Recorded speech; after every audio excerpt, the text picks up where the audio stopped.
Inside. For clothes that twist and long. At Bold 3 Detergent Plus Fabric Softener.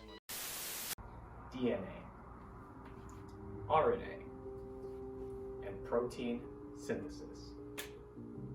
Do these words sound interesting to you? Not really, at all actually.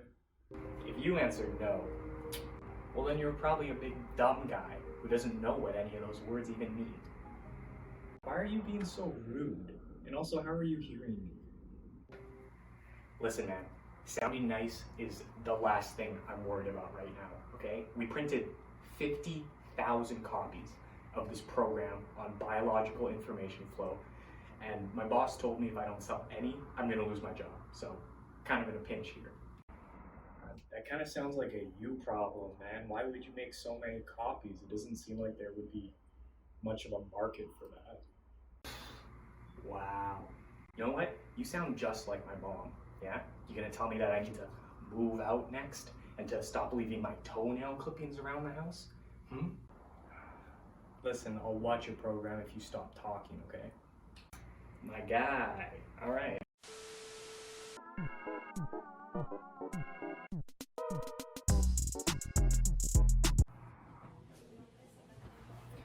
Alright class, everyone settle in, because today we're going to be talking about DNA and RNA. What does DNA actually do? Well, that's actually quite an easy question, you see. It stores all the genetic information that's necessary for you to live and exist just as you do today. So the pigmentation of your eyes, the color of your hair and skin, the instructions for making and repairing almost every part of your body, this is all stored inside of your DNA.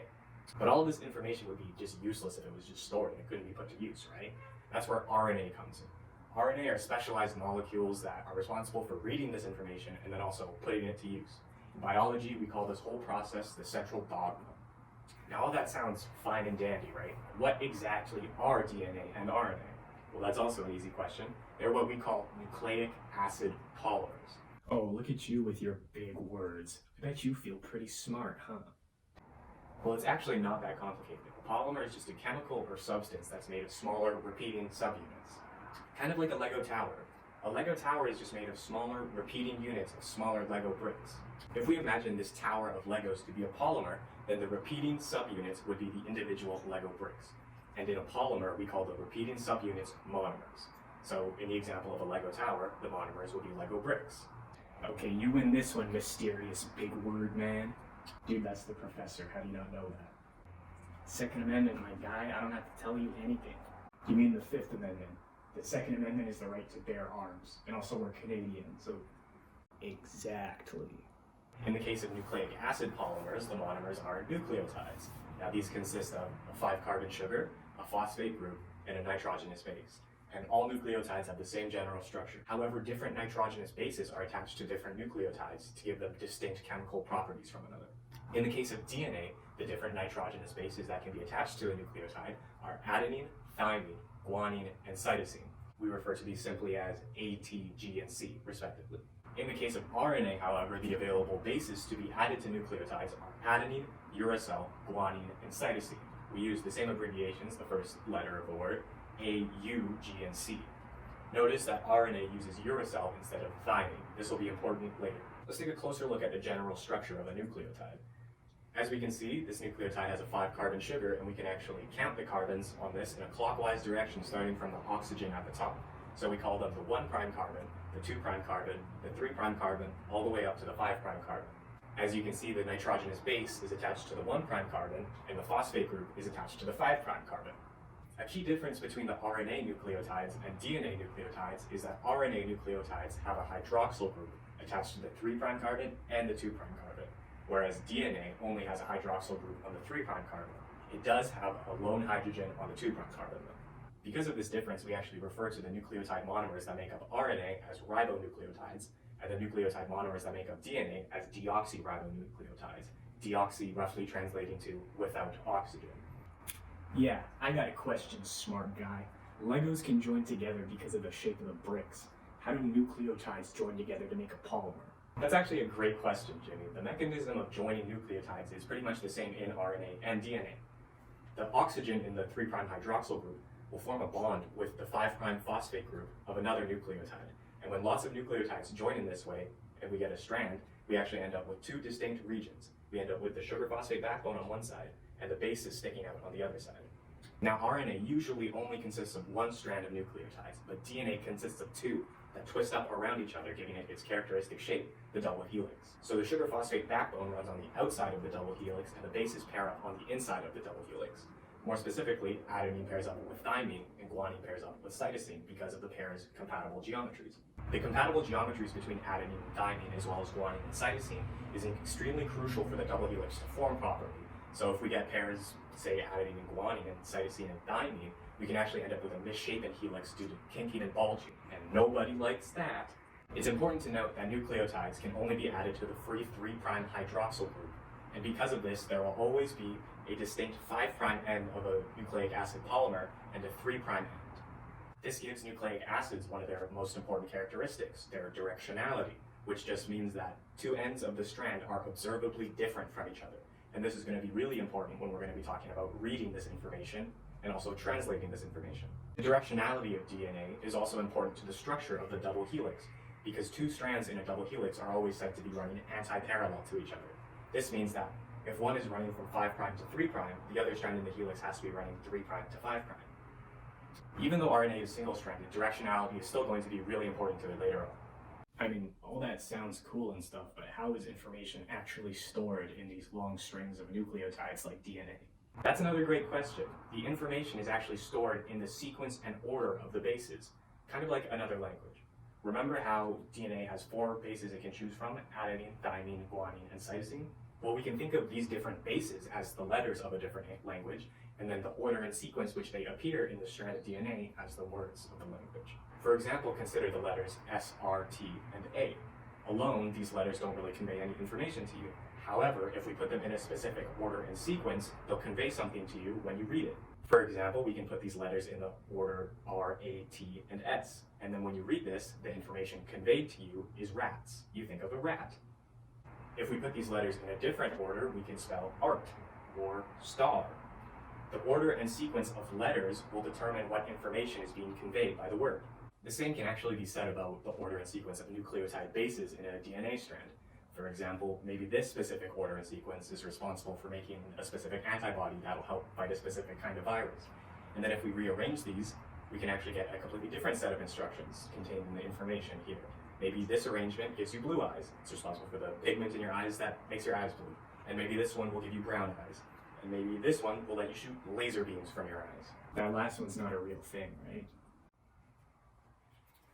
Pew, pew, pew, pew, pew. Any other stupid questions? That was the Oh skeleton. god, what the hell? Nah, I'm just playing. There's no such thing as a stupid question, so don't be afraid to ask if you have any. What? So you vaporized Jimmy for a joke? Oh, don't worry, that wasn't actually Jimmy. That was just his twin brother. The real Jimmy's been under my desk this whole time. Wow, how'd you do that? Oh, so you just vaporized Jimmy's twin brother for a joke? Oh yeah, don't worry about that. That was just his evil twin. That's actually true. He tried to eat me when we were in my mom's womb together. Okay, I'm starting to get this. So, DNA is made of strings of nucleotides arranged in a line with different bases. And the different order and sequence of the bases is what carries the information and instructions, kind of like how different order and arrangements of letters create words in a language, right? But isn't all this information kind of just useless if it's stored? How does it actually, like, I don't know, get turned into a protein that carries stuff around your body or will, like, fight against infection or something like that? Well, if we look at the central dogma again, we're actually provided with a quick, brief, and simple explanation of how information stored in DNA turns into a protein. The information stored within a specific area of a DNA strand will be actually transcribed onto a piece of RNA called messenger RNA, or mRNA for short.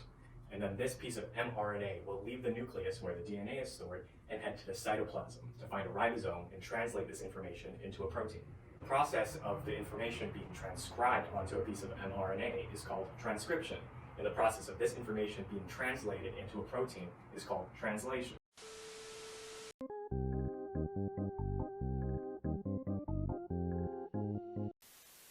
So when we're talking about transcription and translation, it's really important to emphasize the role that RNA molecules play in these two processes. We already talked a little bit about mRNA, but in translation, there's also two other key players of RNA molecules. There's transfer RNA, or tRNA, and ribosomal RNA, or rRNA, and we'll talk a little bit more about them when we're talking about translation later. So mRNA is a single strand of unfolded RNA, and it's used to make a complementary copy of a targeted base sequence on a DNA strand. And then once this complementary copy is made, it heads to the cytoplasm to find a ribosome and turn it into a protein. This stuff doesn't even sound real, dude. It sounds like a sci-fi movie or something. How does transcription even work? I'm actually glad you asked that. Remember earlier when I said that DNA is double-stranded and in the shape of a double helix, and how the sugar phosphate backbone is on the outside and the bases pair up with each other on the inside? If we actually unwind the double helix, we can see a bit better how A and T and G and C always pair up with each other. So this means that if we're given one strand of DNA with directionality and base sequences indicated, we can actually predict what the other strand in the double helix is going to look like, since we know which bases have to pair up with which bases. So say, for example, we're given this particular strand of DNA, well then we can figure out that the other strand in the double helix is going to have to look like this. Remember that they have to run anti-parallel to each other as well. And we call these two strands complementary strands, because each of their bases will complement one another, allowing them to form the double helix. Now let's consider for a second how long strands of DNA actually are. If you were to take the DNA content from just one of your cells and stretch it all out end to end as far as it would go, it would be about 2 meters long, just from one cell. That's about the size of an average door. Or the height of 2 hockey sticks. Yeah, or the length of an adult female cougar.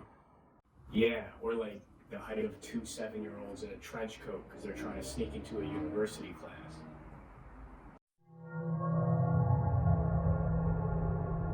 To stress the point a bit more, if you took the DNA content out of every single cell in your body and stretched it out and laid them all end to end, the length of all this DNA would be approximately twice the diameter of the solar system. Now that's a lot of cougars. Hubba hubba. Ooga. The point being that DNA is so incredibly long that all of these sequences can't be used for transcription. But we call the areas of DNA that are used for transcription units, or as they're more commonly known, genes. And these are only about, on average, 450 bases long. Now let's take a closer look at the structure of a gene. There are 4 regions on our genes as eukaryotic organisms. There's the promoter, the transcription start site, the coding region, and then the terminator. In eukaryotic organisms like ourselves, the promoter region takes the form of what's called a tata box. Now this is just an area with some variation of the sequence TATA. And tata binding proteins, as well as other proteins, will bind here, and these will work together to help recruit an enzyme called RNA polymerase. Now this is the enzyme that's actually responsible for transcribing a complementary strand of mRNA to the gene's coding region. Once recruited to the promoter region, RNA polymerase will align itself to be facing the coding region. Now this is the area that will actually be translated into a protein. Once recruited and aligned on the gene, RNA polymerase will start transcription at the transcription start site. And it does this by building a strand of mRNA, 1 nucleotide at a time, to be complementary to the template strand of DNA. Now, since the strand of mRNA is going to be complementary to the template strand, we can actually predict what the base sequence is going to be if we're given a template strand with directionality included. Except, remember that RNA uses uracil instead of thymine. Yeah, if there's 2 strands of DNA, how do you know which one is going to be the template strand? That's another great question. Remember that nucleotides can only be added to the 3' end of another nucleotide. So this means that DNA is essentially built from 5' down to the 3' end. And also remember that complementary strands need to run anti-parallel to each other in opposite directions. The same can be said about building a complementary strand of mRNA. It can only be built from the 5' to 3' direction, and it also must be built anti-parallel to the template strand. So with both of these criteria in mind, we can conclude that RNA polymerase will have to read the template strand from 3' to 5' in order to synthesize a complementary anti-parallel strand of mRNA from 5' to 3'. The first base to be transcribed onto mRNA is at the transcription start site.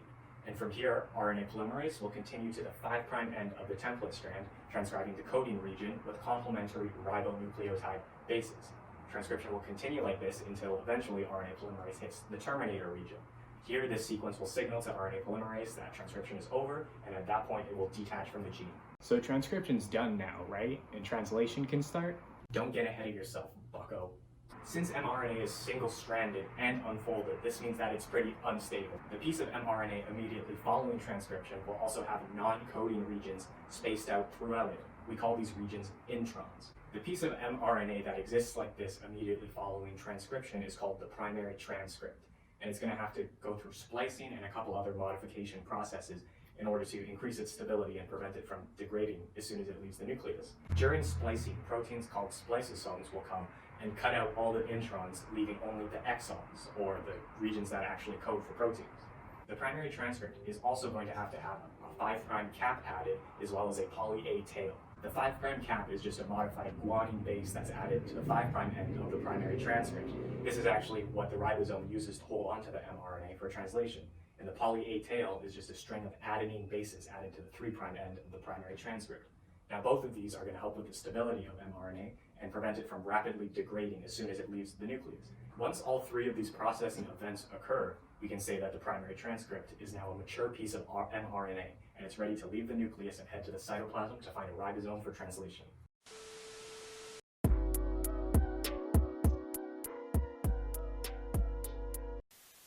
Okay, so after the mRNA gets transcribed from the template strand and gets turned into mature mRNA, how does that become a protein that serves function in your body? Well, as I mentioned before, the mRNA actually has to leave the nucleus and head to the cytoplasm, which is the intracellular space between the nucleus and the wall of the cell.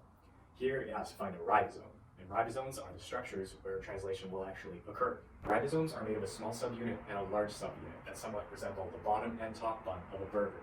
The small subunit is what mRNA will bind to. It moves through the ribosome where its bases are read in groups of 3. The large subunit contains 3 binding sites for tRNA, and during translation we call these groups of 3 sequences codons. Hey, tRNA, I remember that guy. Now let's talk a little bit about transfer RNA, or tRNA. tRNA is a folded RNA molecule with an anticodon on the bottom. Each different anticodon corresponds to a different amino acid. Amino acids are the monomers of proteins, just like nucleotides are the monomers of nucleic acids. During translation, as the mRNA moves through the ribosome and a codon is read, a charged tRNA molecule with a complementary anticodon on its bottom will be matched to it and enter the large subunit. Once they've been matched, the tRNA will transfer the amino acid that corresponds to its anticodon onto the growing amino acid chain. And this process will continue. The mRNA will continue to move through the ribosome, its codons will continue to be read and matched to an anticodon on a tRNA, which will transfer its corresponding amino acid to the amino acid chain until translation is complete and we have a functional protein. But how does tRNA know which amino acid to attach to the growing amino acid chain? And also, if codons are base sequences read in groups of 3, what happens if, there's not a multiple of 3 number of bases on the mRNA strand? Wouldn't that lead to some kind of problem? Well, tRNA will actually have an amino acid that corresponds to its anticodon attached to it by an enzyme known as aminoacyl tRNA synthase. There are 20 different amino acids total, and each amino acid has its own specific aminoacyl tRNA synthase to attach them to the tRNA molecule depending on the anticodon. So we can simplify the process of translation by saying the codon on an mRNA will be matched to an anticodon on a tRNA, which had a corresponding amino acid attached to it by a specific aminoacyl tRNA synthase. As for your other question, we can think start and stop codons for that. Start and stop codons will actually define to the ribosome and the tRNA where translation begins and ends. So this means that not every base on mRNA is translated into a protein. We call the area in between a start and a stop codon the reading frame, and everything here will be translated into a protein. The areas outside of the start and the stop codon, or outside of the reading frame, we call untranslated regions, or UTR for short. Start and stop codons are not only essential to signal where translation starts and ends, but also they're very essential to define the reading frame, or in other words, they're essential to show where we start counting bases in groups of 3s for codons. We can see here that if we didn't have a start codon, then we wouldn't actually have a defined reading frame, and we're going to end up with completely different codons if we start counting our codons and bases from here than if we end up counting them from, say, here. Now this is a big issue because the codons are changing, so the anticodons are also going to change, and then the amino acids that correspond to the anticodons are also going to change. The start codon on a piece of mRNA is always the same. It's always 5' AUG 3' in that direction. And this is always going to code for methionine. There are also 3 stop codons, UAA, UAG, and UGA, and these don't correspond to any amino acid, but when they are read, they signal to the ribosome and the tRNA that translation is complete and we have a functional protein. Wait a sec. If there's 4 bases to choose from, and codons are combinations of these 4 bases in groups of 3, doesn't that mean that there's 64 possible combinations? So there's 64 different codons, but there's only 20 amino acids? It's true that there's 64 different codons and only 20 different amino acids. but multiple different codons can correspond to the same amino acid.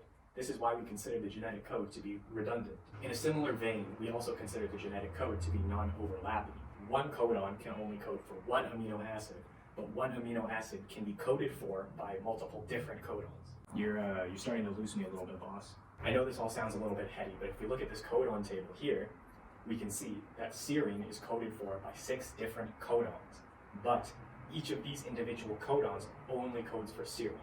And in a nutshell, that's what we mean by a non-overlapping genetic code. In a similar vein, we can also describe the genetic code as universal, because all known living organisms use DNA and RNA for genetic material, and they transcribe and translate using the same bases. So in a similar way to how we transcribed a gene onto a piece of mRNA, we can try to translate the information on the mRNA into a protein using the codons and anticodons. Let's take a look at this strand of mRNA.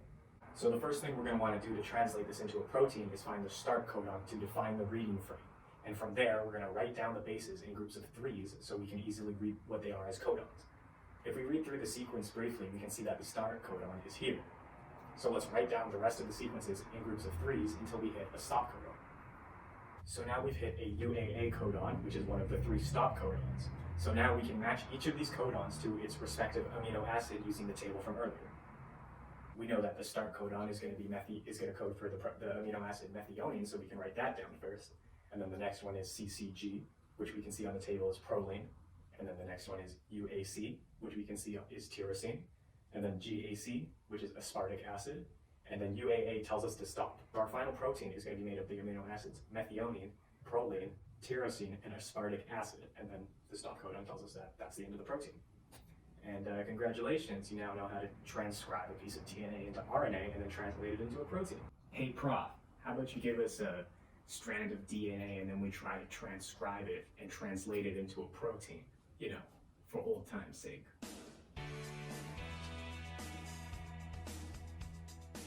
That's $1 million idea, Jim. Everybody freeze, this is the FBI. What? Whoa, what's going on? This man is a highly dangerous psychopath who escaped from a Pentagon. He's been running around the greater Vancouver area, breaking into classrooms and impersonating professors and teaching kids about biology. Yeah, I was wondering why we were learning about this in an econ course. Listen, it's okay. I surrender. I accomplished my goal, my life goal, and I turned these down on their luck, underprivileged inner city kids into professional biologists. I'm actually from Kerrisdale. All right, boys, take them away. You make me sick. Teaching kids about biology. You ought to be ashamed of yourself. Wait. Oh, Captain, my Captain.